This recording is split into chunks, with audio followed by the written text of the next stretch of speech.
Hi everyone, today we will talk about how to fix keyboard not showing problem in WhatsApp. To know how to fix keyboard not showing problem in WhatsApp, you should just go to settings like this. You will click. After that, in this page you will go to apps, default apps, app settings. When you will see this list, you will go down to find the application of WhatsApp here. And when you will go to this page, you will click for stop.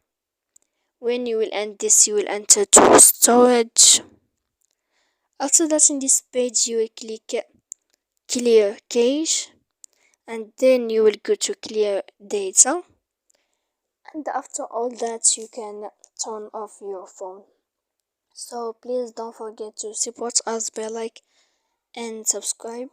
See you next time in another video.